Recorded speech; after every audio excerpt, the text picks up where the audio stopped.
Again, good evening, everyone. I hope you're all doing all right.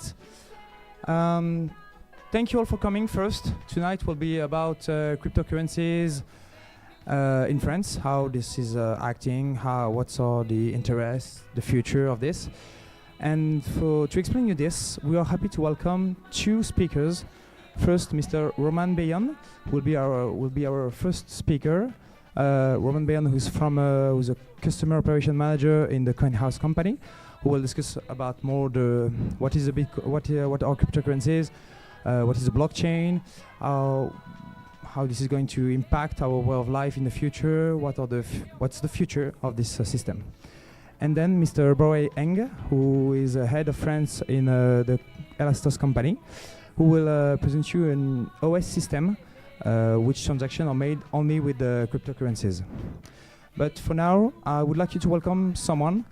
All countries have their president, some company have their CEO. We have our dean, so please welcome Mr. Thomas Fröhlicher, please.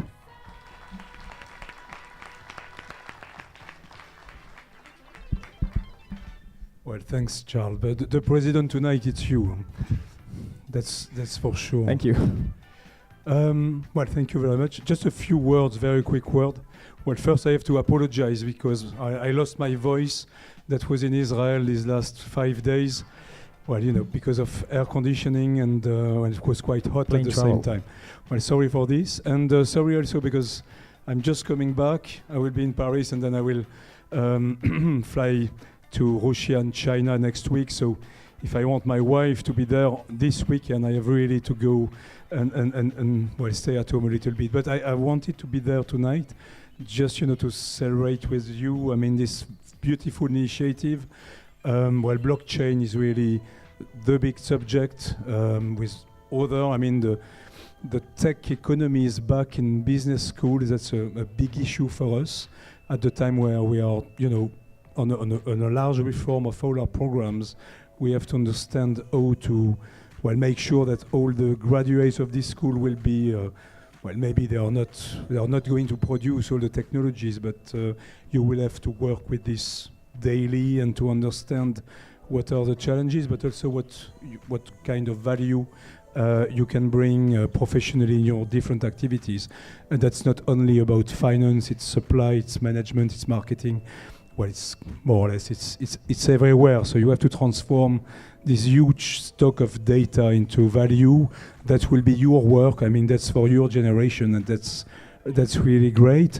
Maybe one last word about one specific issue in a business school and in higher education overall. I mean, we have a very difficult challenge to face with our degree. I mean, the value of your degree.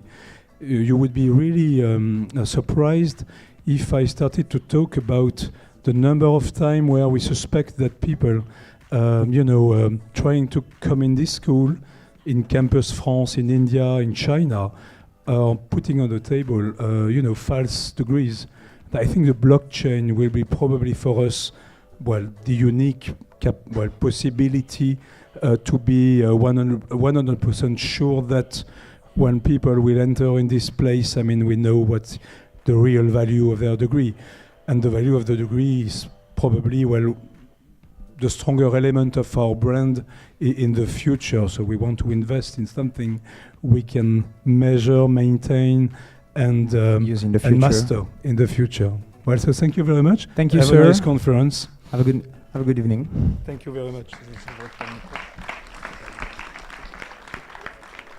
So now I would like you to keep uploading, please. Welcome Roman Beyan, please. Thank you. Good evening, Roman. Hello. Hello. Thanks for coming. So what are you going to talk about tonight? Okay, so tonight I'm gonna talk a bit about CoinHouse, my company, which is an investment platform, and I'm gonna try to explain you in the clearest way as possible what is Bitcoin, what is blockchain, how it works, what is mining, what are the use cases, and how it could change the way we see our economy or the way we see internet. So I know that it's a super difficult subject. And I know that probably you read a lot of articles, you heard a lot of videos on YouTube. it's unclear. So we'll have, after our two conferences, 30 minutes to share together, for you to ask questions and for us to try to respond the clearest as possible. Okay, thank you. Enjoy.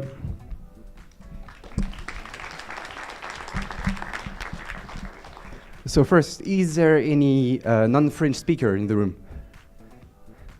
Okay. I'm sorry for them, but my conference will be in French. It's written in English, so feel just free to ask any question at the end of the conference. We'll ask everything. So, just like I said, my name is Roman Benrotaroli, et je suis extrêmement heureux d'être là ce soir chez vous, parce qu'il y a énormément de monde, et je trouve ça vraiment super d'avoir autant d'enthousiasme ici à cette école. Je voulais aussi vraiment remercier toute l'équipe de Cryptosphère qui fait vraiment un job super, parce que toute cette éducation, toute cette formation sur ces nouvelles technologies, ça représente vraiment beaucoup. Ça représente beaucoup pour vos jobs, ça représente beaucoup parce que la blockchain et les crypto-monnaies vont très vite devenir un enjeu aussi important que celui de l'Internet il y a 20 ans. Nous, on pense en tout cas que c'est un enjeu aussi important. Et donc je voudrais en tout cas qu'on les remercie tous en les applaudissant bien fort pour le projet qu'ils sont en train de lancer.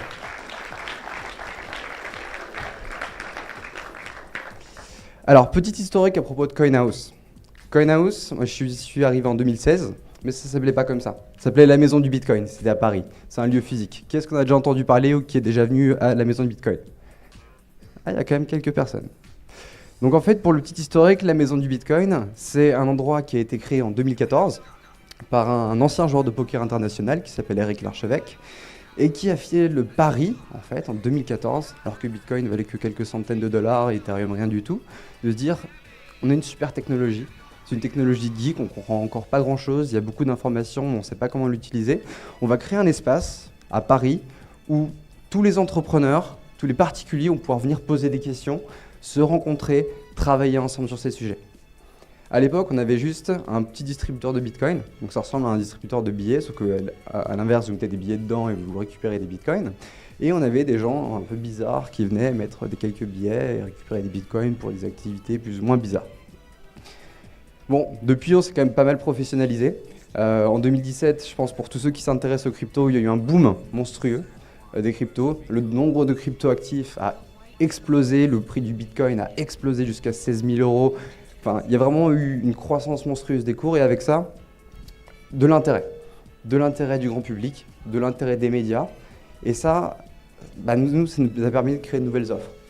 Aujourd'hui, on est vraiment les leaders, une plateforme leader de l'investissement en France des cryptoactifs. On veut vous éduquer, on veut vous accompagner dans vos investissements, on veut vous permettre de sécuriser vos fonds, parce que ça c'est quelque chose d'extrêmement important, et permettre aussi aux entreprises, aux institutionnels, les family office, les banques, d'aborder ces nouveaux challenges ensemble.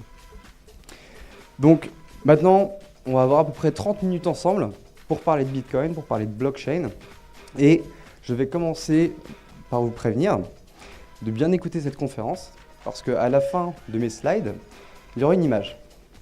Cette image, ce sera ce qu'on appelle, c'est un QR code, mais ce sera une clé privée. Une clé privée sur laquelle j'ai mis 10 € en Bitcoin. Donc cette image, je la laisserai pendant 10 secondes sur le slide, vous pourrez la prendre en photo. Et le premier qui réussira à importer cette clé privée et à récupérer les 10 € de Bitcoin aura le droit de les récupérer et pourra peut-être, d'ici quelques années, se payer un bon resto si le cours est favorable. Ok? Bon allez, c'est parti. Première slide. J'ai voulu vraiment mettre cette slide parce que je voulais faire hommage à un street artiste qui s'appelle Pascal Boyard, qui est à Paris, et qui fait ce type de fresque. Donc déjà, c'est assez joli et ça a beaucoup de sens. Parce qu'à chaque fois qu'il fait du street art à Paris, il questionne les gens, il questionne les passants sur le sens de l'argent. La monnaie. La monnaie qu'on utilise tous les jours pour payer sur Internet, pour payer un verre, pour faire vos soirées. Et il pose des questions du style, qui crée l'argent? Est-ce que mon morceau de papier de 5 € a de la valeur? Pourquoi est-ce qu'il a de la valeur? Quel est le pourcentage des euros que j'ai en totale circulation qui sont virtuels? Plein de questions auxquelles peut-être pas mal d'entre vous n'ont pas de réponse. Et ça me permet d'arriver surtout sur une histoire des années 80. Parce que déjà dans les années 80, à la naissance d'Internet, un groupe de personnes qu'on appelle les cypherpunks, un nom assez sympa. C'est des mathématiciens, des cryptographes, des techniciens qui ont vu en fait avec l'essor d'Internet le problème du respect de la vie privée. Aujourd'hui, quand vous transactez avec votre carte bancaire, quand vous payez en ligne, toutes vos transactions sont enregistrées sur Internet et les banques peuvent les utiliser absolument de la façon dont elles le souhaitent. Parce que c'est elles qui dirigent, parce que c'est elles qui récupèrent vos informations. Et ces mecs-là, en fait, ils se sont dit dans les années 80, nous on n'est pas d'accord, donc on va essayer de trouver des solutions techniques pour pouvoir crypter nos communications, pouvoir s'échanger des fichiers en toute de pair à pair, sans passer par un organisme central. Donc notamment, ils ont créé un petit software qui s'appelle PGP. C'est notamment ce qui vous permet de crypter vos messages dans WhatsApp, qui permet à WhatsApp de ne pas lire vos messages. Ils ont créé aussi les logiciels peer-to-peer, pour ceux qui téléchargent illégalement des vidéos, etc. Je pense pas qu'il y en a pas ici. Et il restait un seul problème. On a réussi à crypter nos communications. On a réussi à s'échanger des fichiers, des vidéos, des images de pair à pair. Mais il restait un seul problème. Comment faire pour s'échanger de la valeur sur Internet, par exemple des euros, sans tiers de confiance? Je vous explique par un exemple. Si par exemple, vous souhaitez envoyer la dernière photo de votre soirée à votre ami, pas de problème, vous lui faites un mail, vous lui envoyez directement un email. Le truc, c'est que lui, il va recevoir une copie, vous en avez le fichier original. Ça fonctionne parce que votre photo, elle n'a pas trop de valeur. Si par exemple, vous voulez par contre envoyer une centaine d'euros à votre ami sans passer par une banque, c'est-à-dire sans passer par un tiers de confiance, là, c'est un petit peu plus compliqué. Parce qu'il faut des technologies, il fallait trouver une réponse à ce problème de l'échange de valeurs sur Internet sans tiers de confiance. Et c'est donc en 2008 qu'un groupe de personnes, encore inconnues aujourd'hui, ou qu'une personne ou une femme, on ne sait pas encore, du nom de Satoshi Nakamoto, peut-être que vous avez déjà entendu ce nom-là, a émis un white paper. Un white paper, c'est un document technique, un document académique qui décrit le fonctionnement d'un système de cash pair à pair sur Internet. Et c'est en 2009 que la première transaction Bitcoin a eu lieu. Mais maintenant, la question qu'on peut se poser, c'est à quoi ça sert? À quoi ça sert le Bitcoin? Quelles en sont les principales caractéristiques? Qu'est-ce que je peux faire avec du Bitcoin? Et bien, la première caractéristique, c'est que Bitcoin est extrêmement rapide.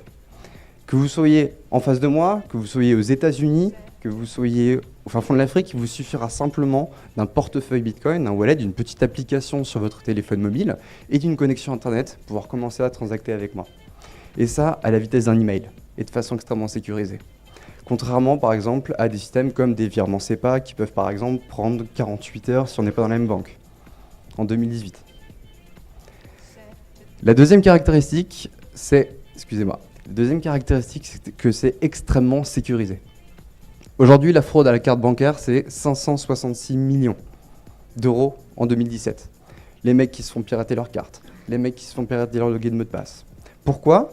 Parce que vous avez ce système de login mot de passe, vous avez ces cartes bancaires où quand vous payez en ligne, vous donnez votre cryptogramme, vos numéros de carte et les 3 numéros derrière. Et si quelqu'un récupère ces informations, il peut vider votre compte en banque. Une sécurité qui, en 2018, est pourrie. Et donc, ce que propose Bitcoin, c'est une sécurité qui repose sur la cryptographie asymétrique.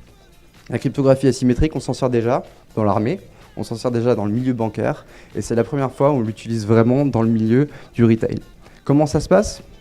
Eh bien, quand j'effectue une transaction Bitcoin, celle-ci va être signée cryptographiquement par mon portefeuille, et quiconque essaierait de modifier la transaction, c'est-à-dire le destinataire, le montant ou n'importe quelle caractéristique, rendrait la signature complètement invalide et celle-ci serait rejetée par le réseau.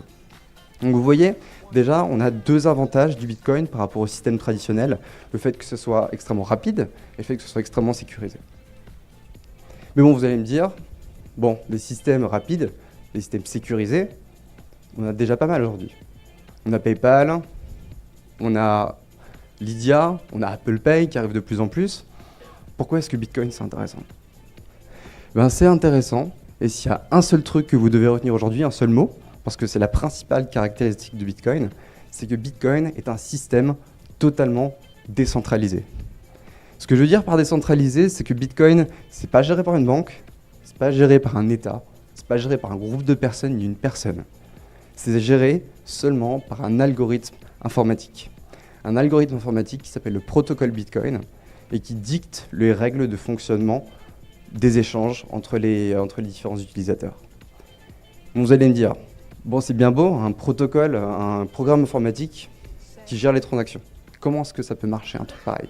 Comment est-ce qu'on peut s'assurer que les règles de fonctionnement, c'est-à-dire le code du Bitcoin, ne soient pas modifiées? Comment on peut s'assurer que les transactions, on ne puisse pas revenir en arrière sur les transactions? Comment est-ce qu'on peut faire ça? Eh bien, pour 2 raisons. La première, c'est que ce protocole informatique, le protocole Bitcoin, celui qui dicte les règles, est réparti sur des milliers d'ordinateurs à travers le monde. Ces ordinateurs, on les appelle les nœuds du réseau Bitcoin. Et ensemble, ces nœuds forment le réseau Bitcoin. Donc vous voyez, si quelqu'un essayait de changer sur sa machine le fonctionnement du code du Bitcoin, il serait directement exclu du réseau. Donc ça apporte une sécurité par rapport à ça. La deuxième chose, c'est que le code du Bitcoin, et donc son fonctionnement, est totalement open source. Ce que je veux dire par open source, c'est que le code du Bitcoin et son fonctionnement est totalement accessible, libre et auditable sur Internet. Ce soir, vous pouvez rentrer chez vous, taper Bitcoin sur Google et vous pourrez voir tout le code du Bitcoin. Donc pour les non-pros, c'est compliqué, mais il y a des gens qui passent leur journée à revoir le code du Bitcoin dès qu'il y a une amélioration pour s'assurer qu'il n'y ait pas de faille. Et la dernière chose qui permet cette sécurité, c'est que l'historique des transactions depuis le début, de toutes les transactions Bitcoin, est aussi répliqué sur tous les nœuds du réseau Bitcoin, sur tous ces ordinateurs. Et cette base de données, est-ce que vous savez comment ça s'appelle? Vous avez sûrement déjà entendu le nom. La blockchain, exactement. Qu'est-ce que c'est que la blockchain? En fait, c'est tout simple. On se dit souvent, on parle de la blockchain quand on a un truc hyper, nébuleux, mais en fait, la blockchain, c'est la base de données de toutes les transactions Bitcoin depuis la création du Bitcoin. Et elle est agencée de cette façon. Chaque bloc contient des transactions, et chaque nouveau bloc, en fait, va contenir de nouvelles transactions, et en plus, l'identifiant du bloc précédent. Ce qui fait que si vous essayez de modifier le bloc 47, par exemple, son identifiant va être changé, et donc le bloc 48 ne sera plus valide. Donc ça vous donne vraiment un système qui est répliqué, une base de données qui est répliquée et qui est immuable. C'est-à-dire qu'à partir du moment où une transaction est enregistrée dans un bloc de la blockchain, elle ne peut pas être altérée. Et ça apporte une sécurité extrêmement importante. Et bon, vous allez me dire, ok, il y a une sécurité par rapport au code, il y a une sécurité par rapport au fait que la base de données soit distribuée et donc on ne puisse pas en changer via cette technologie blockchain les composantes. Mais qui vérifie les transactions? Il n'y a pas de banque, il n'y a pas d'entreprise, il n'y a pas de PayPal. Qui vérifie les transactions? Est-ce que vous avez déjà entendu parler des mineurs? Oui? Oui? Ouais? Eh bien les mineurs, c'est des gens sur le réseau, comme vous et moi, maintenant c'est plutôt des grosses entreprises, qui vont mettre à disposition du réseau des gros ordinateurs qui vont dépenser une énergie monstrueuse, qui coûte assez cher, et qui vont vérifier les transactions. Donc ils vont prendre toutes les transactions entrantes, ils vont les vérifier, s'assurer que la signature cryptographique est OK, s'assurer que la personne a le droit de dépenser les fonds, et ils vont les ajouter à de nouveaux blocs. Et en échange de ce travail de vérification, elles vont avoir le droit de créer de nouveaux bitcoins. Et c'est comme ça que fonctionne la création monétaire de bitcoin. C'est par ce système de minage. Donc vous voyez, il y a un système qui est extrêmement ingénieux, extrêmement intéressant. Parce que tout le monde est incentivé à aller dans le sens du réseau. Si vous achetez des ordinateurs, si vous dépensez de l'électricité pour vérifier les transactions, quel intérêt vous avez à tricher? Il y a vraiment un système d'incentive économique extrêmement bien fait pour que ce système fonctionne. Bon, certains nous diront que c'est très consommateur d'énergie. C'est vrai. C'est à peu près un petit pays, je dirais, en termes de consommation énergétique. Mais les mineurs, ce n'est pas des gens débiles. Ils vont se positionner là où l'énergie est peu chère. Et où l'énergie est peu chère, c'est là où elle est quasiment gratuite, là où il y a des surplus. En Islande, là il y a de la géothermie, vers les barrages hydroélectriques, où il y a des surplus énergétiques, pour payer l'énergie le moins cher possible. Donc vous voyez, finalement, le minage de Bitcoin permet sa sécurité et l'énergie est quand même relativement verte. Une dernière caractéristique de Bitcoin, et ça c'est pas une caractéristique technique, vous avez peut-être déjà conscience de ça, c'est une caractéristique économique et financière. Le nombre maximal de Bitcoin en circulation à terme, en 2140, sera de 21 millions. Donc vous voyez la courbe, c'est la courbe de création monétaire. Les 4 premières années de fonctionnement de Bitcoin, 50 Bitcoins étaient créés toutes les 10 minutes pour rémunérer les mineurs. Puis 4 ans après, seulement 25 Bitcoins étaient créés toutes les 10 minutes pour les mineurs, puis 12,5. Dans 1 an et demi à peu près, on passera à 6,25. Et donc, si on suit cette courbe, en 2140, on aura atteint le stock total de Bitcoin. Pourquoi est-ce que Satoshi Nakamoto et ses équipes ont voulu faire ça? Eh ben, c'est parce qu'ils ont voulu créer un système un peu similaire à celui des métaux précieux. Je fais un comparatif, on appelle souvent le Bitcoin l'or numérique. Pourquoi est-ce qu'on appelle ça l'or numérique? Parce que l'or, comme le Bitcoin, vous en avez une quantité limitée sur Terre. Au début, pour en trouver, c'était relativement simple. Il y en avait dans la rivière, des gros galets d'or. Et aujourd'hui, il faut déployer une énergie monstrueuse pour aller chercher des derniers filons d'or. Et ça apporte vraiment une confiance. Une confiance, pourquoi? Parce qu'on sait qu'à terme, il y aura tant de Bitcoin. On est sûr de la création monétaire. On sait que personne, jamais, ne pourra créer plus de Bitcoin et donc ne pourra pas dévaluer le prix d'un Bitcoin de façon unitaire. Maintenant, Bitcoin, qu'on a compris un petit peu mieux comment ça fonctionnait, c'est-à-dire un système de paiement rapide, un système de paiement sécurisé, décentralisé, c'est-à-dire qui n'est géré par personne, mais qui est géré par un ensemble d'ordinateurs sur lequel repose un protocole et par des mineurs qui vérifient les transactions. À quoi ça sert? Qu'est-ce qu'on fait avec du Bitcoin? Eh bien, on va voir quelques cas d'usage ensemble. Le premier, c'est l'échange de valeur. Vous allez me dire, ouais, mais nous, on s'en fout, on a Lydia, on a des trucs qui marchent très bien, je vois pas pourquoi on utiliserait Bitcoin, c'est compliqué, en plus ça fluctue. C'est vrai. Et ça, vous avez totalement raison. En Europe aujourd'hui, aux États-Unis, ou dans les pays où tout va bien, on utilise le Bitcoin comme de l'investissement. Il faut savoir qu'il y a pas mal de pays où il n'y a aucune banque, et auquel cas vous pouvez accéder avec Bitcoin à un système financier international. Ou alors, vous avez des pays, par exemple, comme le Venezuela et le Zimbabwe, en ce moment, qui sont en hyperinflation, où, par exemple, leur État a imprimé de la monnaie à outrance, et pour qui le Bitcoin est une façon de conserver leurs avoirs, de conserver de la valeur. Donc c'est important aussi d'avoir cette perspective géographique. Pour nous, c'est de l'investissement, pour d'autres, c'est vraiment une solution technologique à pas mal de problèmes. Cas d'usage commerce. Aujourd'hui, il y a quelques semaines, il y a une transaction de 200 millions d'euros qui a été effectuée entre deux portefeuilles pour du commerce, je crois que c'était pour quelques tonnes de blé, pour 1 centime. 1 centime de frais de transaction. Et ça de façon totalement sécurisée, rapide et sans problème. Vous pouvez payer aussi sur 100 000 shops en ligne, très facilement et de façon sécurisée, sans avoir peur de vous faire pirater vos données. Ce qui est intéressant avec le Bitcoin aussi, c'est qu'il est divisible. Donc même si un jour Bitcoin vaut 1 million, vous pourrez toujours acheter votre baguette de pain avec du Bitcoin, sachant qu'on peut le diviser au 100 millionième d'unité. Autre exemple, crowdfunding. On a bossé par exemple avec le SAMU social. On a bossé avec le SAMU social sur une campagne où les gens pouvaient donner leur Bitcoin pour financer une campagne. Ce qui est intéressant, c'est que, étant donné que la blockchain est transparente et accessible, on peut suivre absolument toute la traçabilité des fonds. Aujourd'hui, quand vous donnez de l'argent à Médecins sans frontières, n'importe quel asso, enfin j'en cite aucune, finalement on ne sait pas. On ne sait pas ce qu'ils font de nos euros. Ils le font sûrement très bien.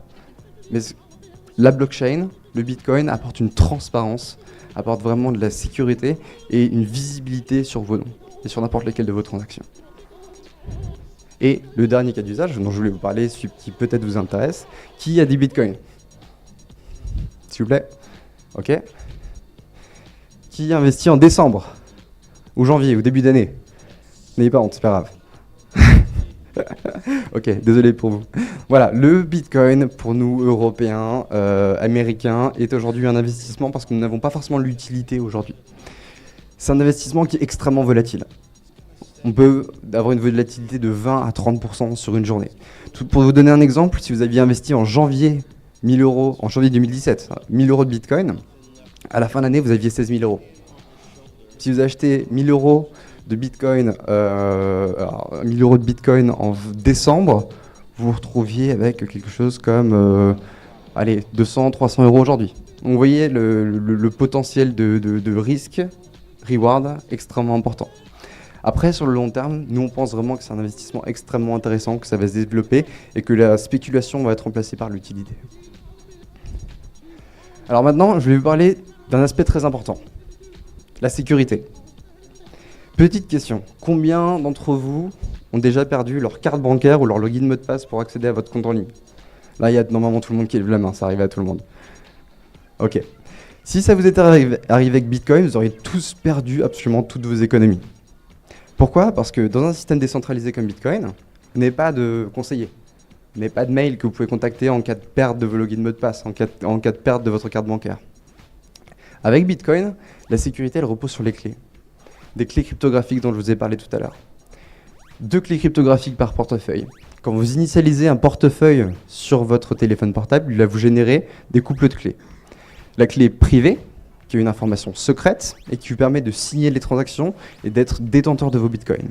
Cette clé est extrêmement importante et il faut la protéger. C'est des clés virtuelles. La deuxième clé, c'est ce qu'on appelle une clé publique. C'est l'équivalent de votre relevé d'identité bancaire. Tout ce qu'on peut faire avec cette clé, c'est vous envoyer de l'argent. Donc ces 2 clés cryptographiques sont à l'origine de la sécurité de Bitcoin. C'est extrêmement important de les conserver en sécurité. Et j'en viens donc à différents portefeuilles que vous pouvez utiliser. Je vous ai mis ici 3 portefeuilles que nous on recommande et qui sont quand même pas mal.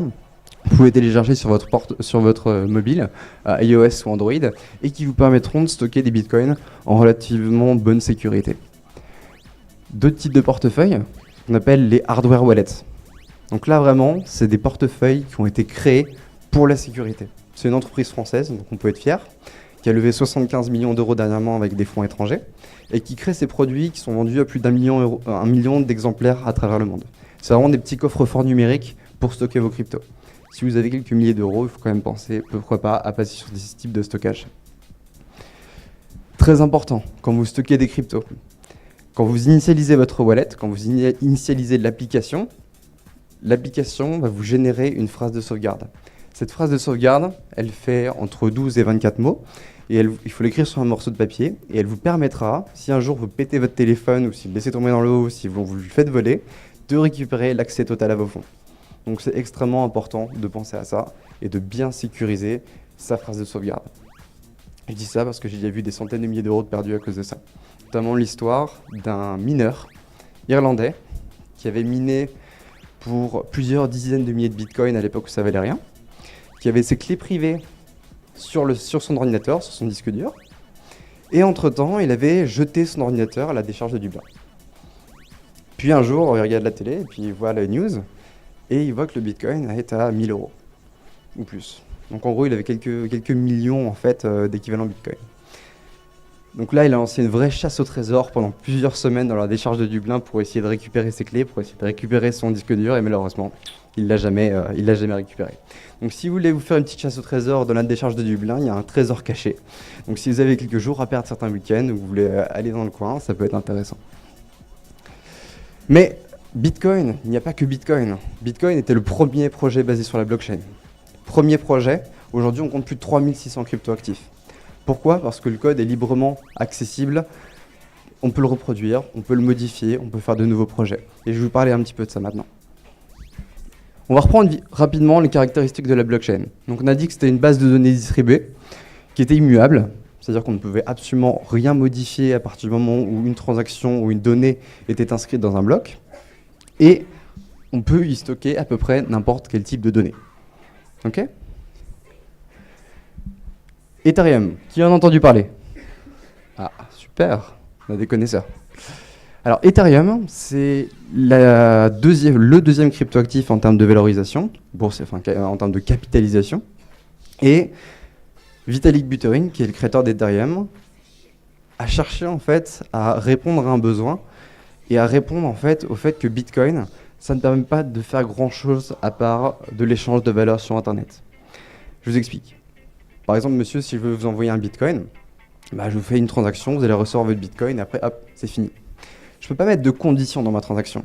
Je ne peux pas faire grand-chose de plus que ça. C'est très flexible comme système.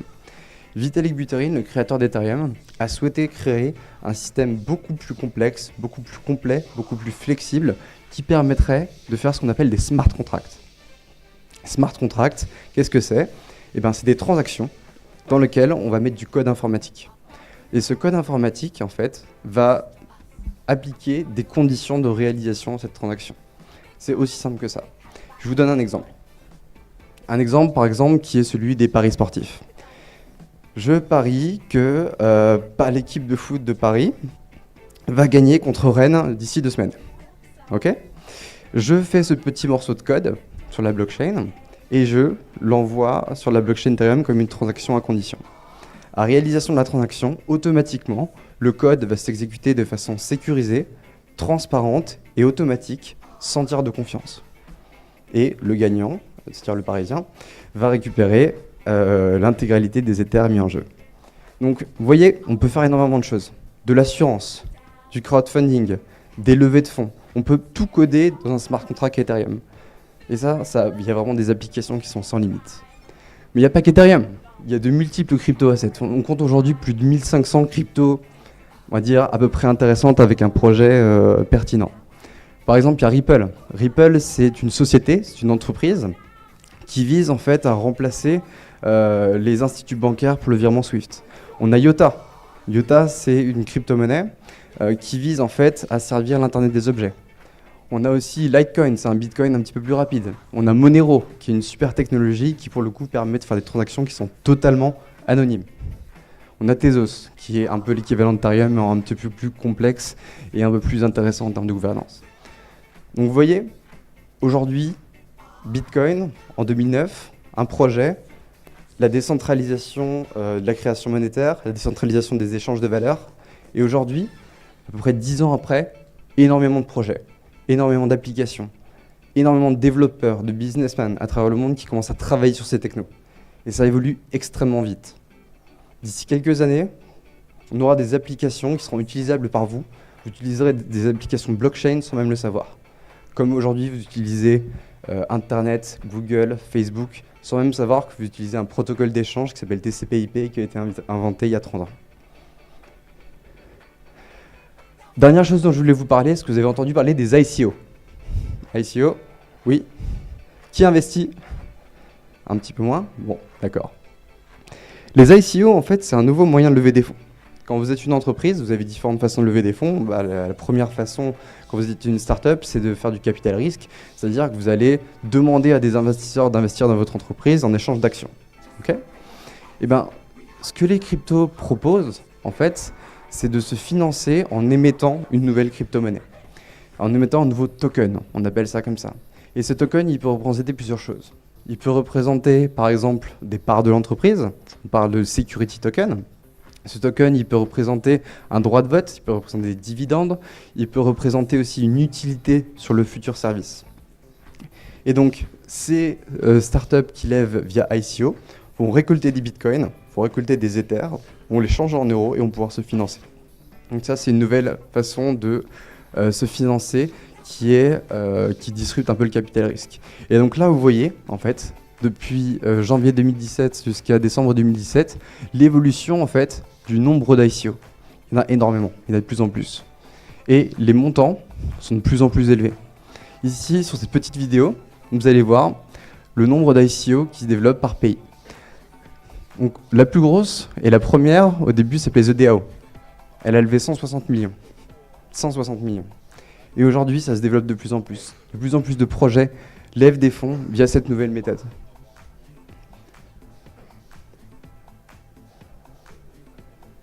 Et ça, c'est juste pour 2017. Donc, vous voyez en haut à gauche, c'est le montant total levé via ICO. 6,391 milliards. C'est extrêmement impressionnant. La régie, c'est bloqué sur YouTube. Bon, c'est pas grave. Je crois que ça va clore ma présentation. Donc comme vous l'avez vu, on a pu voir un petit peu plus ce que c'était que Bitcoin, comment ça fonctionnait, quelles étaient les principales caractéristiques, comment on pouvait l'utiliser aujourd'hui de différentes façons, pour des populations européennes, des gens qui avaient une stabilité monétaire, pour qui ça pouvait être un investissement intéressant, mais aussi pour des gens qui avaient besoin de cette solution, qui en avaient besoin pour survivre, qui en avaient besoin pour conserver de la valeur. Il y a de plus en plus d'applications qui sont en train de se démocratiser. Il y a de plus en plus de jobs qui sont en train de se créer. Et donc maintenant, je vais laisser la place à Elastos qui va vous donner une application de ces technologies blockchain et de comment elles pourraient être utilisées et de comment on pourrait représenter des actifs numériques via ces technologies. Merci beaucoup. Okay. Merci beaucoup. Merci Roman. Attendez, on va peut-être lancer la petite vidéo avant de passer à Borei. Alors, Yeah. mettez le QR code pour que les gens puissent le... Ah, pardon. Ouais. On lance la vidéo, ensuite on lance le QR code. Alors la vidéo elle a déjà été vue, donc on peut directement passer au QR code si Ok. tu veux. Oh putain. Sortez vos téléphones tout le monde. Tu peux les passer. Ouais. Tu peux les passer pour moi? Voilà. Donc, le défi, qui est technique. Prenez ce QR code en photo. Ce QR code est une private key, une clé privée. Représente un montant de 10 € en Bitcoin aujourd'hui. Qui sait, peut-être 100 € d'ici quelques années ou quelques mois. Maintenant, il faut trouver une façon d'importer cette clé privée dans un portefeuille afin de pouvoir s'approprier les fonds. Une fois la clé privée importée dans votre portefeuille, plus personne ne pourra la récupérer. Donc c'est un jeu de vitesse. Je vous souhaite bonne chance et très bonne soirée et à tout à l'heure. 1, 2.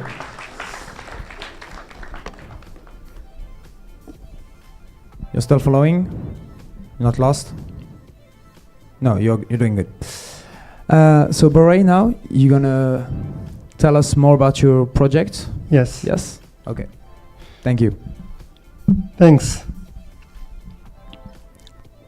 So, hello everyone. My name is Boré. I am an ambassador of Elastos, and I'm really glad to be here in this huge room. So, thanks to Cryptosphere for organizing this into this very wonderful room. So, it's very rare to have such a nice place like this. So, very big applause.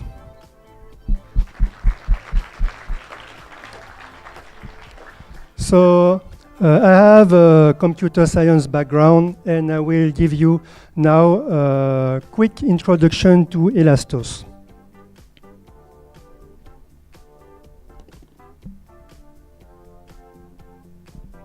So, for the plan, in order for you to have a better understanding of Elastos, I will give you a simple reminder about blockchain and Bitcoins.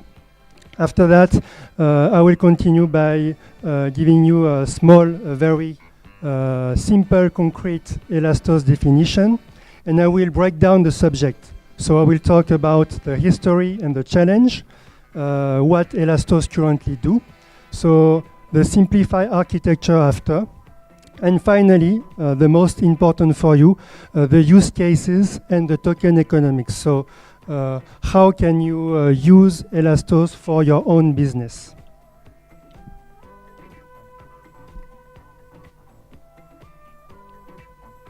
So, let's do a simple recap about blockchain.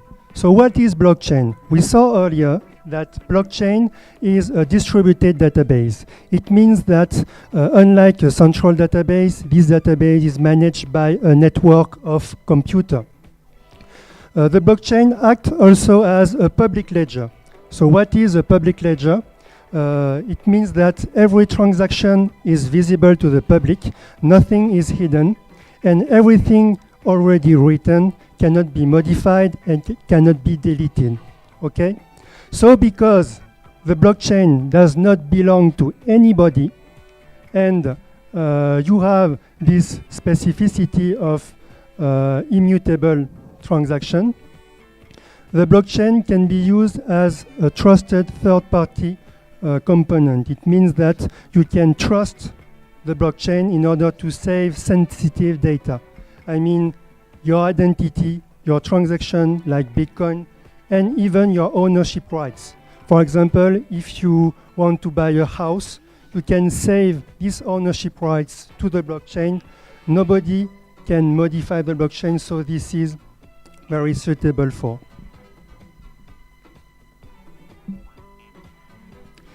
Let's move into the case of Bitcoin. Bitcoin is very easy. It's only something for you to send and receive virtual money, okay? The Bitcoin, you can be sure with the Bitcoin that what you send is what you received, okay? So Bitcoin is only a very specific use cases of the blockchain, and because you have the blockchain the Bitcoin is very secure, and to prove that, if you take the whole total amount of Bitcoin available in the market, you can have $120 billion total. Okay, that's 120, and after that you have 90. Okay, so basically, if you can hack this Bitcoin and the blockchain of the Bitcoin, you are the wealthiest man in the world. Okay, so because of everybody's trying every day, but because nobody couldn't hack yet Bitcoin, we can say that Bitcoin is a very, very secure technology. Okay? My question now is, what is a Bitcoin? Okay, so you have one Bitcoin in your wallet. What you can do with your Bitcoin? So the answer is very simple. Basically nothing. You can do nothing with a Bitcoin. Bitcoin has no direct value. So why people is still buying Bitcoin? Because Bitcoin has a very characteristic. Bitcoin is limited, okay? Because Bitcoin have a limited supply. And you have these two characteristics, so limited supply and what you can send, what you send is what you receive. If you take, for example, your files, your videos, your movies, your audio, your music, your image, and you apply the same characteristic of Bitcoin, so basically you can stop piracy. Okay? Because with the Bitcoin, you can't copy the Bitcoin.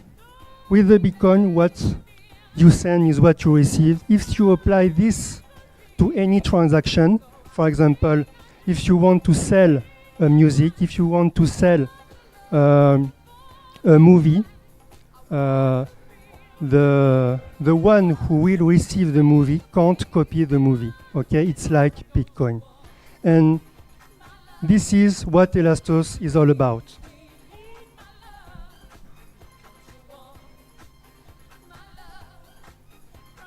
So this is a very quick definition of what is Elastos. This is a kind of a very, very huge project. So I try to make it very simple. So Elastos is the first secure and decentralized environment. So what I mean is Elastos is actually an OS, okay, on the internet that enables wealth generation through the ownership and through the exchange of data and digital assets. So Elastos is an OS that can use the same property of Bitcoin to all your files on your computer. Okay?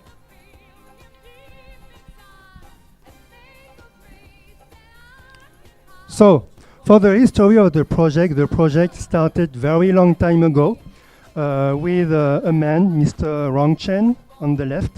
Mr. Rongchen was a former software engineer at Microsoft, and he left in order to build his own OS. So Elastos have two meanings. There's a third, but I won't talk about it. Elastos have two meanings. First, Elastos is the acronym of Elastic Compute. So Elastic Compute, you might heard of it because Amazon took the name with Amazon EC2. I don't know if you are into the computer science, you might know what is EC2. It's the cloud of Amazon. And Elastos means a last OS, okay?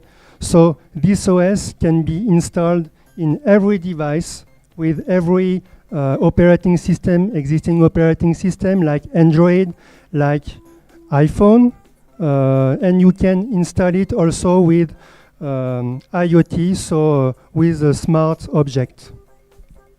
So the project started in the year 2000, and last year, in the year 2017, Mr. Rongchen co-founded the Elastos Foundation with Mr. Feng Han. Feng Han is the man on the right.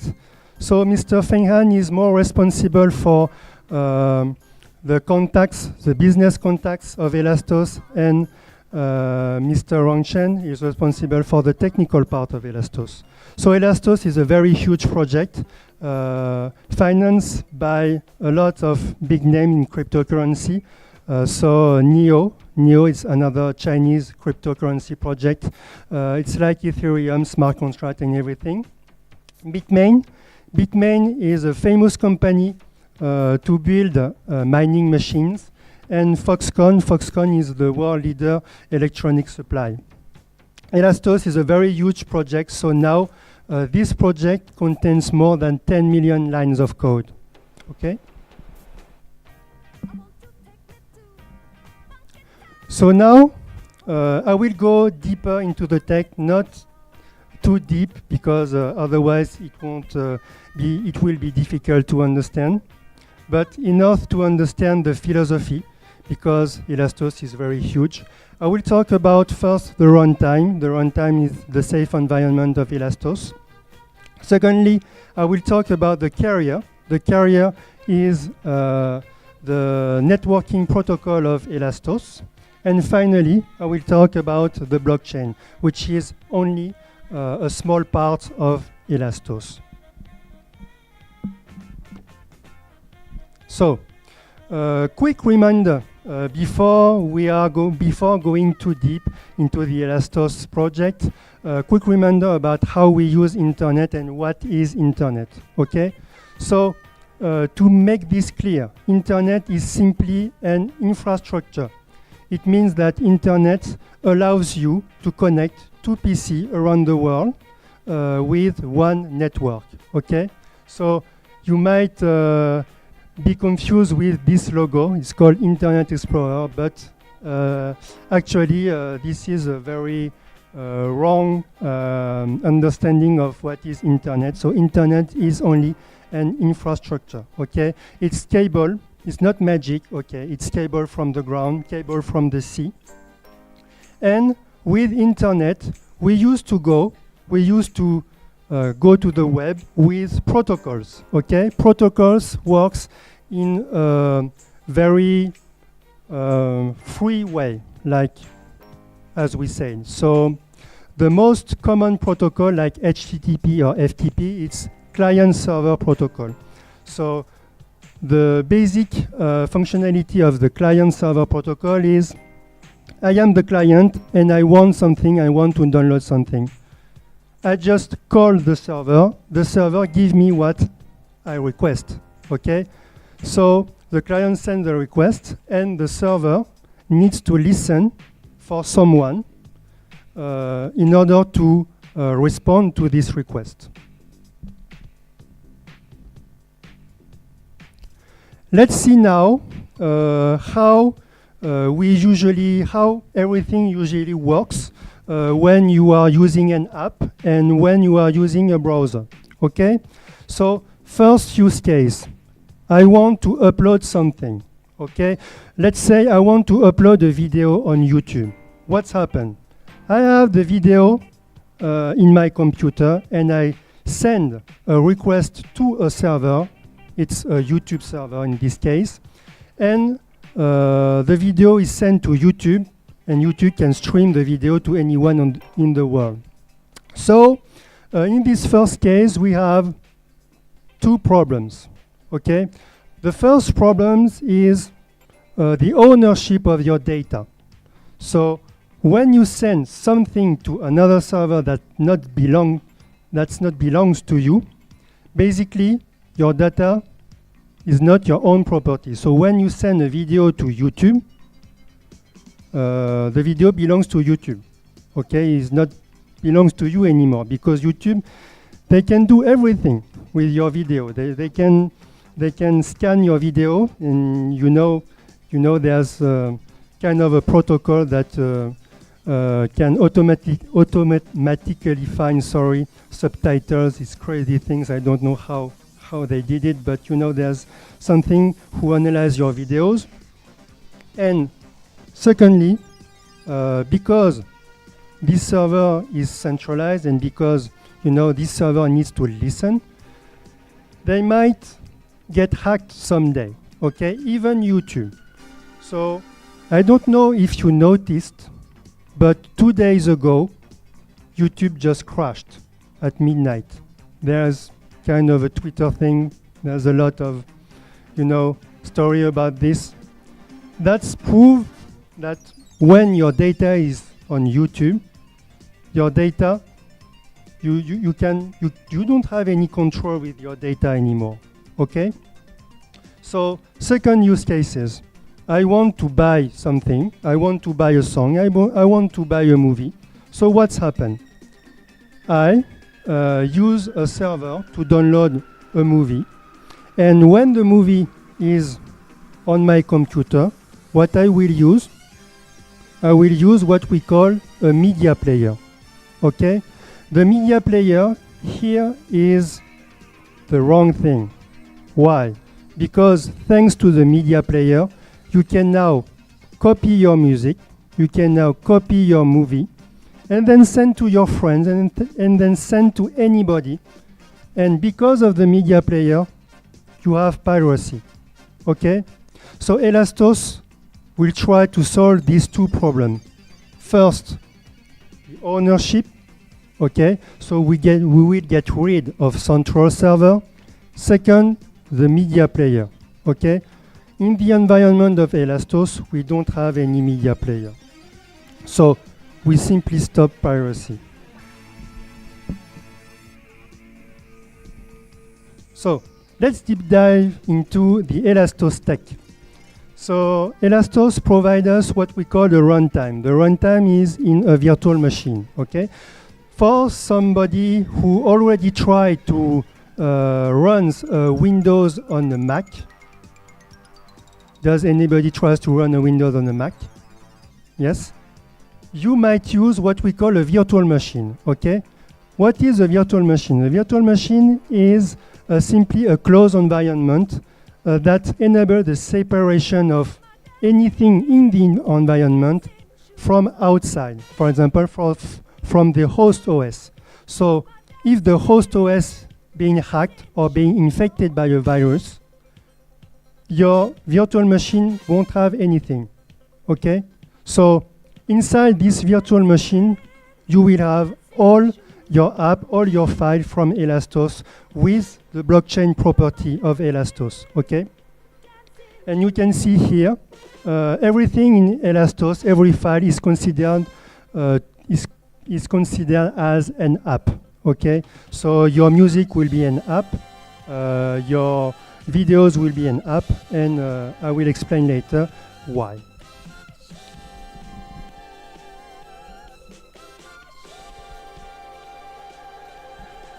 So, now let's talk about the carrier. What is the carrier? The carrier is a new protocol that Elastos gives us, and this protocol is a decentralized peer-to-peer platform, okay? So, with Elastos and inside the virtual machine, we don't have access to internet. We don't have access to HTTP, so we don't have access to central server, okay?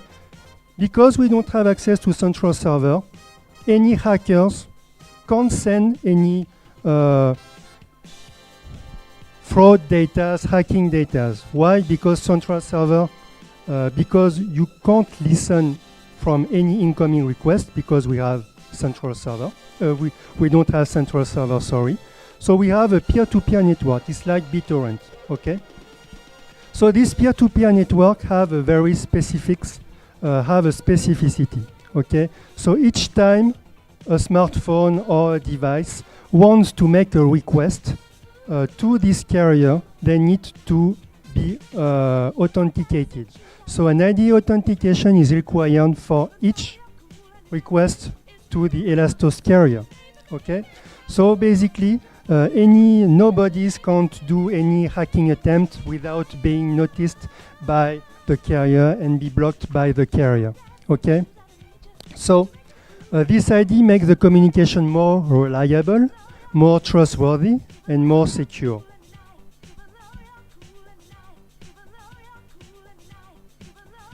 We talk a lot of things, but we didn't talk about blockchain. So how is the blockchain fits into Elastos? Okay, the blockchain actually works only as a trust zone for the entire network, okay? Thanks to the blockchain, we can save ID. Thanks to the blockchain, we can save ownership, okay? Thanks to the blockchain, we can stop piracy. So you can see here, there's many, in green, there's many apps with virtual machine, and these apps only communicate with the Elastos peer-to-peer platform, so the carrier. And the blockchain is responsible to save any critical data like ID, like ownership. So, quick word about the Elastos architecture in its blockchain. So Elastos, what is the drawbacks of blockchain? The drawbacks of blockchain is simply that blockchain is kind of slow, okay? I think that blockchain might be process maybe between 15 or 30 transactions per second. I don't really know, but it's not a lot. Okay, it's not enough if you want to build something huge for the whole world. Okay, so Elastos manage its blockchain by a main chain and a side chain. So the main chain is only responsible, the main chain in blue, is only responsible for the currency of this environment, and the currency is the ELA.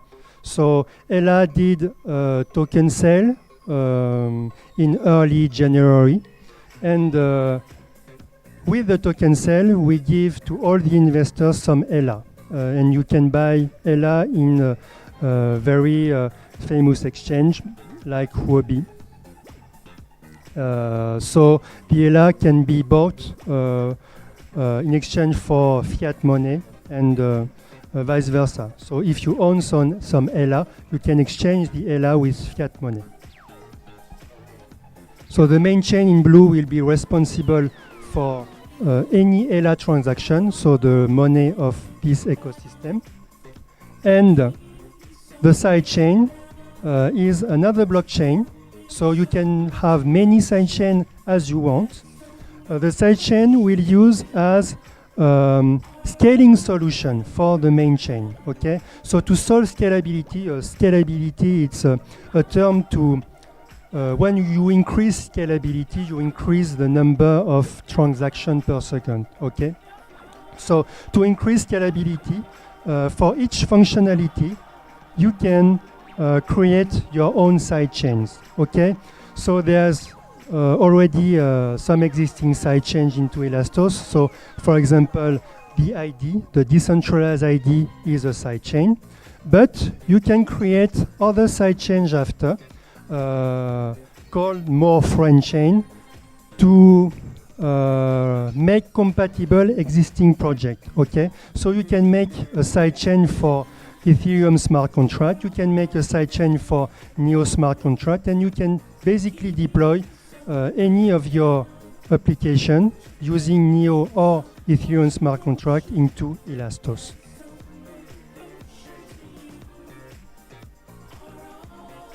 The beautiful thing about Elastos is the security, okay?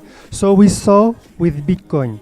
So Bitcoin is the security of Bitcoin safeguarded over 120 billions of dollars, and Elastos use merge mining. So what is merge mining? Basically, merge mining use the same security algorithm of Bitcoin, but with Elastos.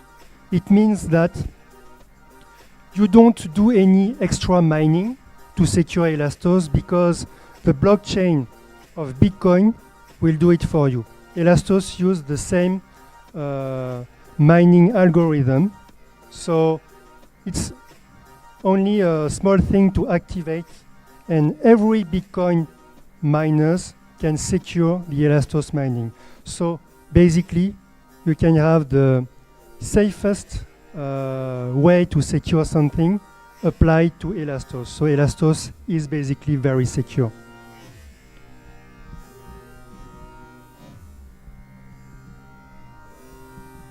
So to sum up, compared to our last schema, what's happened now if you want to make a transaction with Elastos? So you open a DApp on Elastos and you want to download something. You want to buy a song. So you will use the Elastos blockchain in order to make a transaction. So each song has a limited supply. You can download it with IPFS. IPFS is a protocol for downloading files. It's used a lot in blockchain. So you don't use any more central server. So you use a protocol like BitTorrent. You know, everyone will share files, and everyone will be will get reward as an incentive for sharing files. The songs arrived on your environment, and each songs before playing will have a security check before, in order to see if you are the real owner of the songs. Okay? So basically, when I want to play a song, when I want to play a music, the app made an ownership verification into the Elastos blockchain, and if you don't own the songs, the music won't play. If you don't own the movie won't play, basically.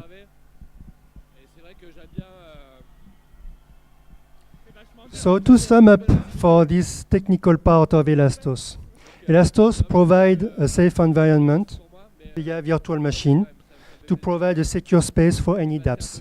So every file will be into your virtual machine. Elastos provide a unique and decentralized peer-to-peer communication via its carrier. So thanks to its carrier, you can block all communication from outside, and you can block all hacking attempts. Okay? And finally, thanks to the blockchain, Elastos ensures the security of the main blockchain by merge mining with Bitcoin, and this security provides maximum reliability.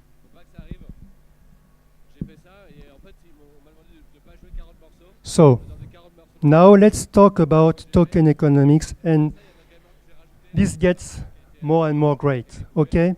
So you have a completely independent, decentralized environment. So what is the ELA? The ELA is the money for this environment. Okay? So basically, your ELA, Elastos, and the ecosystem is like a country. Okay? So like a country, you will have your own money, and this money is used to buy digital assets into this ecosystem. Okay? So you don't pay with euros, you don't pay with dollars, you pay with ELA, which is the currency of Elastos. The ELA will also serve as an incentive. For example, if you share files into the system, so you will create more quality in the network, you will be rewarded in ELA. Okay?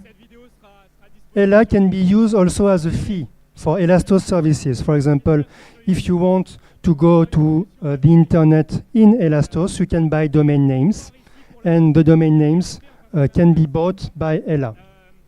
And the ELA is the main currency on Cyber Republic. I will explain just now, just after the use cases and the partnership, what is Cyber Republic. But some of the use cases and some of the existing use cases. So we have different partnerships. So the first is Big Game. I don't know if you play a lot of smartphone games, hopefully, because it's really dangerous for your study. So if someone plays smartphone games, you might be familiar with the term of farming. So what is farming? Farming is playing a game, and in exchange you receive a reward. This reward can be in-game money or in-game resources. Okay? So what BitGame and GaiaX do for the blockchain is to create a central places to exchange these in-game money to cryptocurrencies. So basically, if you play the game, if you farm, if you receive a lot of in-game money, you can exchange it to fiat currency. So basically, you can be paid to game. Next is Viewfin Chain. A nice guy, I already met them. So Viewfin Chain is like Indiegogo or Kickstarter, but specialized on movie. Okay, these people created a platform that you can find any indie movies, and in exchange of the funding of the indie movie, they give you the token, and with this token, when the movie is finished, gives you the right to see the movie and give you the rights to sell the movie. Okay? So next use cases, for example, Fresco. Fresco is a digitalization of arts assets. So they take piece of arts and they try to scarce this piece of arts into the Elastos blockchain. So we saw that when you create pictures, we can scarce pictures. So Fresco is specialized on that, and ViewChain is a private decentralized sharing file system. So now let's go to Cyber Republic. So this is very huge. So Elastos is a complete independent environment with its own token. Okay? So basically it's like its own country. But with a country, we need to have a set of rules, a set of laws. It's digital governance, okay? So Elastos creates Cyber Republic for us, the community, in order to create value into Elastos and being rewarded by Ela, okay? I am here thanks to Cyber Republic, because Cyber Republic financed my train ticket, financed my place for tonight, thanks to Cyber Republic and the 6.5 million Ela tokens, okay? So basically, Cyber Republic, the founder of Elastos, give to Cyber Republic half of the total supply of the coins and use this half of the total supply of the coin in order to reward people who get invested in Cyber Republic. So this is huge, guy, because you can work for Cyber Republic and be paid in Ela. And if you want to exchange your money with fiat money, it's like you do a currency exchange, like if you are in another country. Okay? So in this place, Cyber Republic, a website, you can find tasks for the developer, tasks for the manager, marketers, anything. And if you fulfill this task, you will be rewarded in Ela.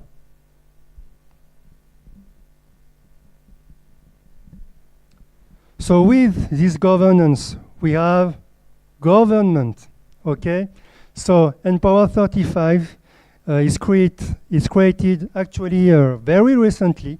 We didn't choose the 35 leader yet, but we will choose among the community, okay? This is not the foundation. This is among the community, the people who give the most value of Elastos and give them rights to create very good and healthy politics and economics for Elastos. For example, how to spend money, how to spend the budget for the Ela.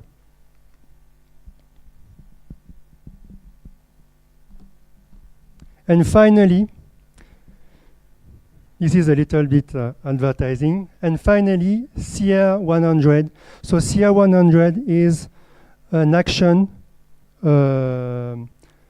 created with Cyber Republic to allow a minimum of budget for 100 application in Elastos. So if you have any idea of any application, you can do it in Elastos.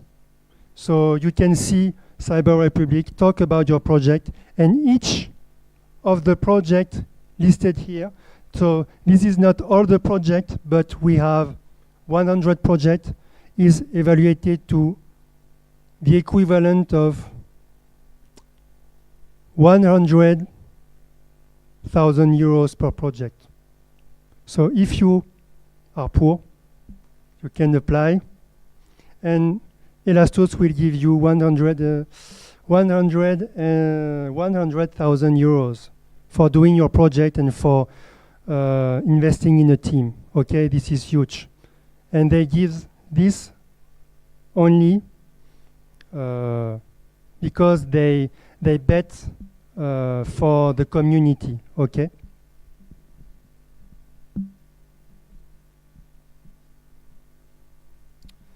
So last words, and this is the last slide. Cryptocurrency and blockchain are considered to be the wealth on internet. But with Elastos, we are going farther than that. We create a whole new economy, act like a country, okay? So this whole economy manage the ownership automatically and give back the power to the creators, okay? No more man in the middle, only the creators will create values, and if they sell something into Elastos, he will be rewarded as the maximum amount of money, okay? But in every country, to raise the economy, we need activity, okay? So we need you guys, we need marketers, we need developers, we need businessmen in order to create dApps, in order to create ideas, to make Elastos a very rich environment. So we need you. Thank you. Thank you, Boray. Thank you very much. Perhaps it was more technical than the first intervention, but I hope you have enjoyed it as well as the first one. Thank you very much. Thanks. Roman, thank you again. Thank you for being part of it. I think we can applaud them, please. Come on. They came from Paris. So now we're going to switch to a quick question session. More simply, does anyone has any question? Yep.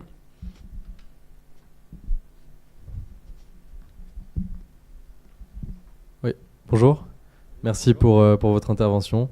Moi, j'ai une question par rapport à donc, la blockchain et surtout les crypto-monnaies.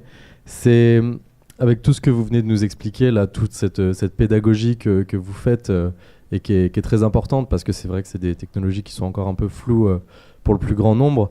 Est-ce que vous ne pensez pas justement que toute cette pédagogie qui va prendre beaucoup de temps et tous ces détails techniques et tous ces nouveaux entrants sur ce marché, je veux dire ces milliers de crypto-monnaies, etc. qui arrivent, est-ce que vous ne pensez pas que ça va être un peu compliqué pour le grand public d'adapter voilà, tout ça au grand public et de faire parce que ça va tellement vite, il y a tellement de fluctuations, voilà.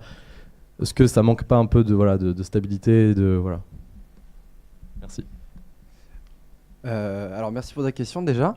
Est-ce que ça manque de facilité d'utilisation? Oui, totalement. Est-ce que vous pouvez interagir avec un smart contract ou créer un smart contract? Non, clairement pas. C'est une technologie qui est encore hyper compliquée. Mais je sais pas si vous vous rappelez encore, il y a quelques années, quand vous étiez petit, vous aviez un vieux routeur qui faisait un bruit pas possible, comme ça, etc. Pour connecter à Wikipédia, c'était pas possible. Il y avait Encarta même, ce genre de truc. Et encore, on était déjà un avancement développé d'Internet. Donc, oui, il y a une couche qu'on appelle du X, du user experience qui manque. Oui, il y a des technologies encore qui ne sont pas encore sorties. On est aux prémices de quelque chose d'hyper important. On est aux prémices d'une nouvelle technologie. On est un peu comme dans les années début 90, fin 80 de l'Internet. Tout reste à créer. Et c'est pour ça que c'est extrêmement important. J'aurais pu venir ici, et au lieu de vous parler de minage, du fonctionnement des clés privées, clés publiques, de juste vous dire la blockchain, c'est une technologie qui permet de se passer de tiers de confiance. C'est tout.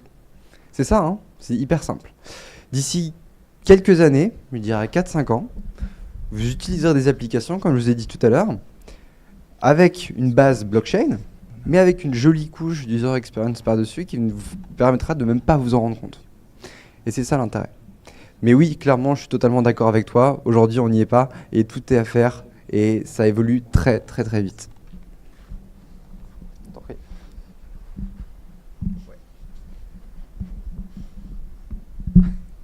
Hello. Well, I am not really from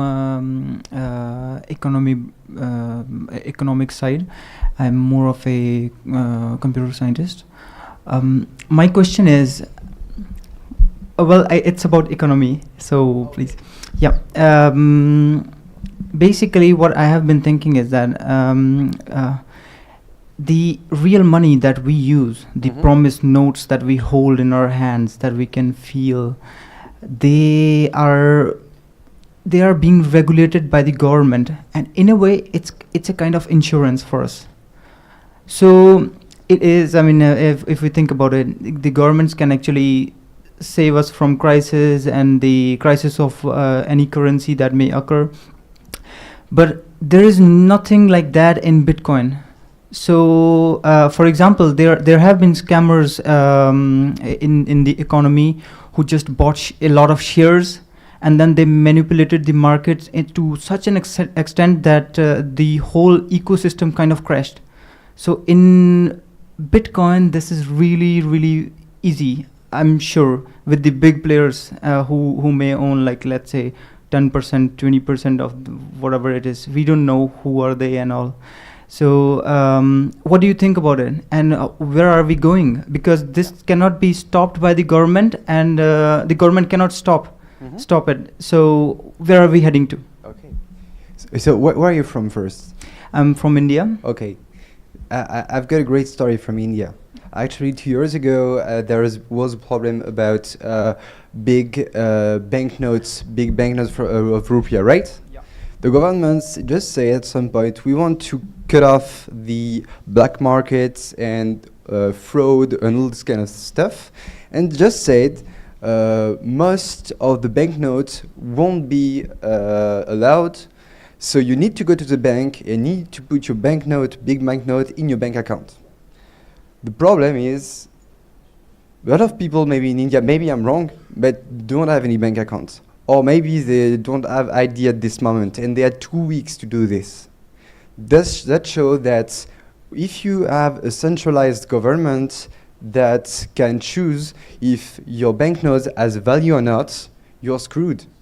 You're screwed because you don't really own your value. You have to trust a central party. So in India, at this point, the price of Bitcoin was 20% more expensive than in other exchanges. That shows that in economic problem, when there is monetary policies that do shit, yeah. But this was because there was a lot of black money accumulated in India because that was not in circulation. So people just wanted to, in a way, secure their black money. So that's why it was the boost in. Yeah, but for the others. Sorry. For the others. For the other. You know, it wasn't a democratic choice. You understand? And about the fluctuation, about trust in Bitcoin. In Bitcoin, you have some characteristics that show trust. The code, that means the way it works, is public, it's transparent, and it can't change apart if 95% of the person should be changed. Second, all the transactions are available and transparent on an immutable ledger that is called the blockchain. So three, everybody can access Bitcoin. There is no barrier of entry.